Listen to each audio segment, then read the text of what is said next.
Hey, my beautiful other selves. I'm glad to be back on here again. With the information I am going to share with you today, I'm really glad that I waited some time to process what I had experienced before I decided to share it with you. Now that I've had some time to process everything that it was, at least to the level of understanding that I'm able to have at this point, I feel confident to be able to share this information with you with the ability to give you at least a basic understanding of what I saw. A little less than a week ago, I was shown something by who I perceive to be my higher self, or you could say my guides, or an aspect of source. Because as I was being shown this, it was being explained to me. So what I was seeing was, we're going to call it a grid.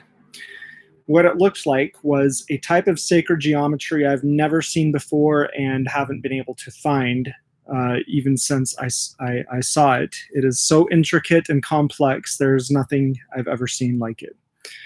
But we're going to say it had little aspects of it kind of in the shape of eyes. No, it wasn't the flower of life. The flower of life is like a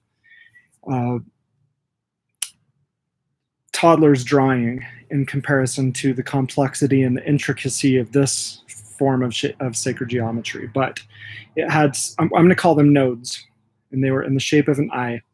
Each node represented a different incarnation of a being, and that could be any being, because these were infinite in this particular structure. As I was being shown this structure and these nodes, somebody was telling me that these are incarnations or experiences of all the different beings in existence. So they are infinite, and as this grid was infinite. And it told me, as I was looking at this grid, that anytime I wanted to experience something that I had experienced previously that I missed, or wanted to experience again, all I had to do was remember or find the frequency of that particular experience. Now, that experience could be something within this avatar's incarnation, or it could be something within your avatar's incarnation, because in this experience, remember, I was seeing this grid represent, or that, like I said, could be on micro levels, or it could be on macro levels. So if you've watched some of my past videos, you'll know that I have something that I call micro incarnations, which are just different incarnations or variations of us within these incarnations. And then the macro incarnation would be like this, the higher self of this avatar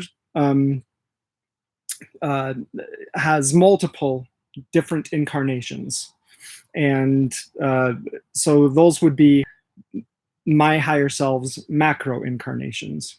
And then above that, then there's even the oversoul that has multiple higher selves within its experience. So, and then it just continues on until you reach source, just to keep that aspect simple.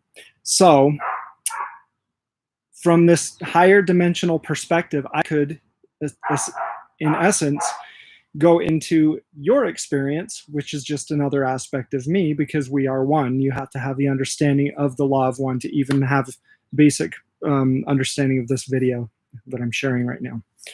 So that being said, yes, that was generally it in a nutshell of what I experienced that I wanted to share with you. So to kind of tie this to the title of this video, this is an infinite or never-ending experience or story for us, for me, for Source, as we perpetually progress into infinity, gaining further and further and further understanding of ourself. So anyhow, I hope this was helpful for you. This experience was beyond helpful for me. I know that it can be a little bit frightening for the newly awakened soul or the newcomer, or if you haven't been awakened yet, then it's probably terrifying, and you're going to think it's nonsensical, and that's okay. It's just it is the pathless path. Everybody, which is just another way of saying everybody is exactly where they're supposed to be. Thank you for taking the time to watch this. As you all know, I love you very much. Very grateful for your support and for your love and for your comments. And I am more than happy to answer any questions. As you know, if you've ever commented directly to me, that I always do my best to get back to you. And give my love and my gratitude to you. Namaste.